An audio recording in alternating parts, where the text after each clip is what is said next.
where they set the bar. All right, now we go for Reed here. O Muhammad, when we told you, indeed your Lord has encompassed the people. The term ahata, encompass, is referring to Allah's protection of Rasulullah sallallahu alaihi wasallam. Boy. Does he say more about this? Do you want to? By the way, this is going to backfire really badly, but I'm just going to play this for a bit. Let him finish. Oh, yeah. I'm trying to decide whether to let people actually read the verse or let him finish talking first. Let's let him talk a little more.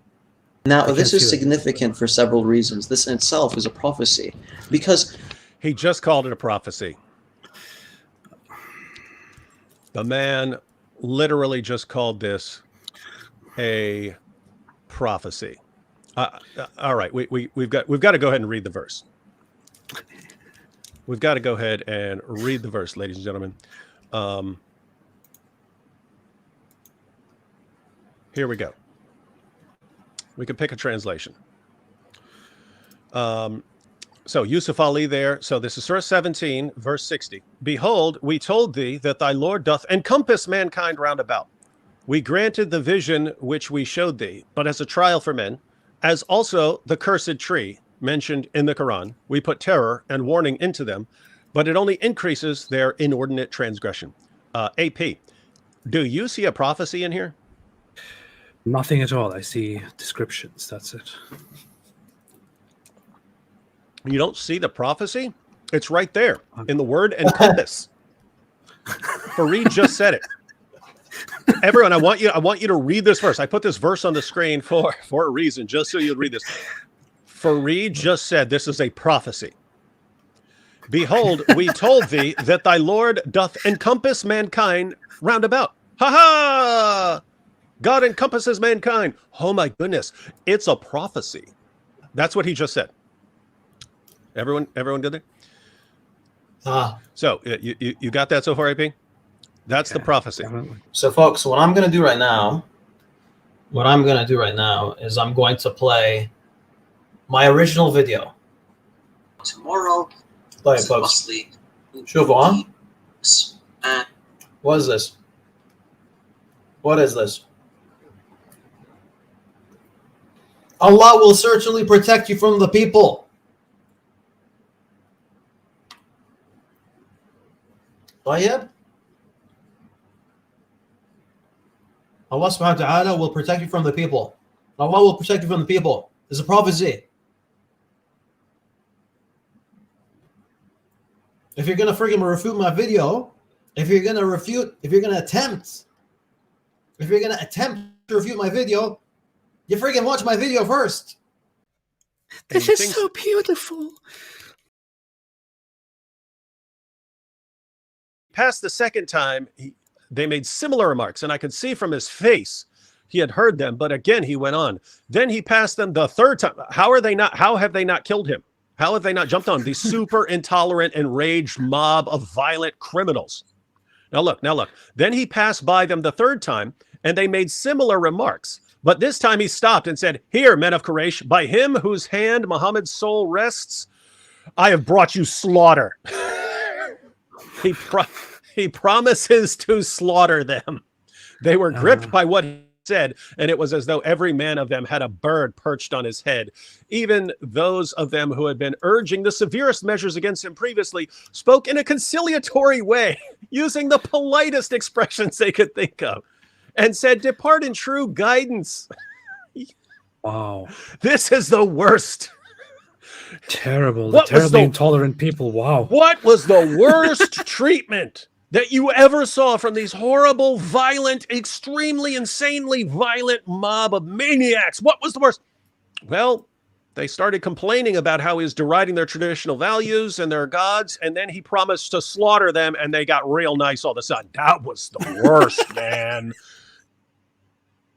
Huh? You guys ready? This is what he leaves out.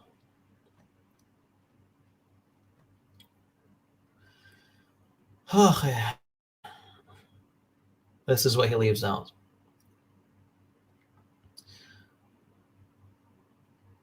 what they heard of his denunciation of their gods and their religion, the Prophet said yes. Okay, so basically the next day, they asked him to confirm what happened, and the Prophet said, yes, I am the one who says that. Then I saw one of them grabbing his cloak, but Abu Bakr stood in front of him weeping and saying, woe upon you all. Would you kill a man because he says, my Lord is God? Then they left him, and that is the worst thing I ever saw Quraysh do to him. This is a different report from Yunus. Similarly, I said to Abdullah bin Amr, tell the worst thing that you saw the polytheists do to the messenger. He said, Uqba bin Abi Mu'ayt came up while the messenger of God was by the Kaaba, twisted his rope around his neck, and throttled him violently. Abu Bakr stood behind him, put his hand on his shoulder and pushed him away, etc., etc. If I recall correctly, similar to this report where he says, woe upon you all, would you kill a man because he said, my Lord is God? So basically, the Prophet, peace be upon him, is being strangled and was about to be killed in broad daylight. And by the way, this is from the same page that David's quoting. That shows how intolerant these guys were. Terrible people. Intolerant is an understatement, guys, brothers and sisters. Isn't this insane? Like, this is so beautiful.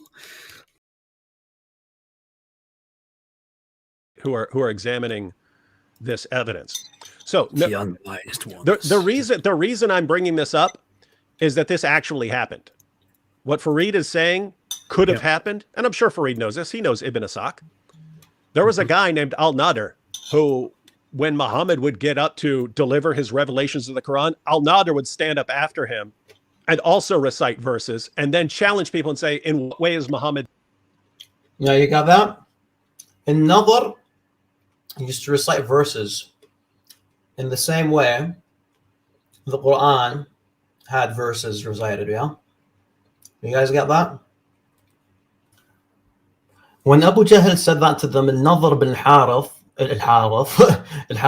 bin Kalada bin Alqama bin Abd Manaf bin Abd ad-Dar bin Qusay got up and said, O Quraysh, a situation has arisen which you cannot deal with. Muhammad was a young man, most like among you, most truthful in speech and most trustworthy, until when you saw gray hairs on his temple and he brought you his message, you said he was a sorcerer, but he is not. For we have seen such people, and they're spitting off their knots, and you said a diviner. But we have seen such people and their behavior, and we have heard their rhymes, and you said a poet, but he is not a poet. For we have heard all kinds of poetry, and you said he was possessed, but he is not. For we have seen the possessed, and he shows no signs of their gasping and whispering and delirium. Ye men of Quraysh, look to your affairs, for by God a serious thing has befallen you. Wow. Is this the guy, David, that's challenging the Quran, that met the challenge of the Quran, that recited verses like the Quran? It seems like he's... it doesn't seem like he's got all that. Let's carry on. Now, another bin Harith was one of the Satans of Quraysh. He used to insult the apostle and show him enmity.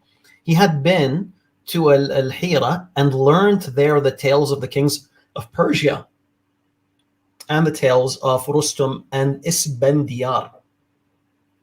When the apostle had held a meeting in which he reminded them of God and warned his people of what had happened to bygone generations as a result of God's vengeance, another got up, and when he sat down and said, I can tell a better story than he, come to me. Then he began to tell them about the kings of Persia, Rustum and Isbandiyar. And then he said, in what respect is Muhammad a better storyteller than I? Aywa? Anything about reciting verses? Anything about challenging the Quran? Nothing. Nothing a punk. This is so beautiful.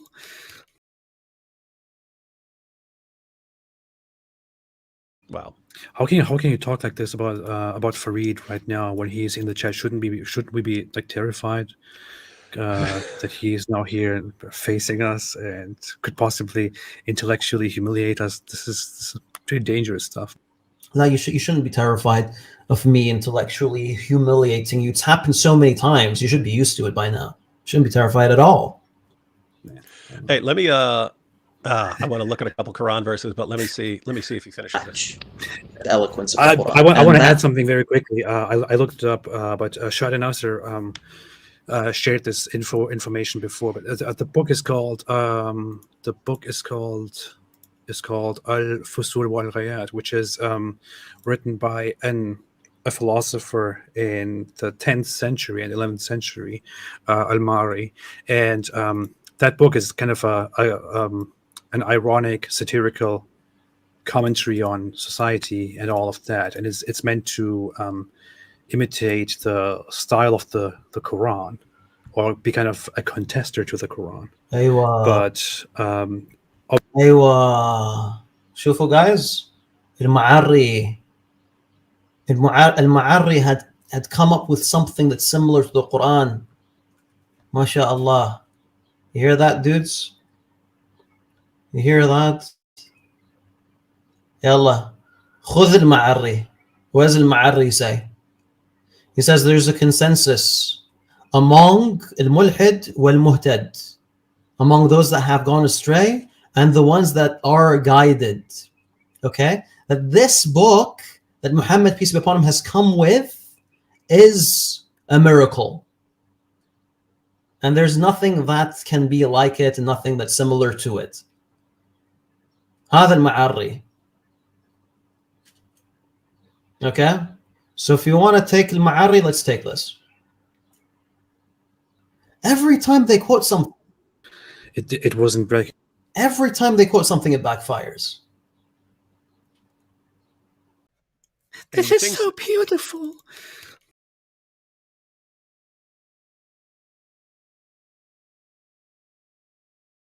And then he's like, but then why did you say everything? Oh my God.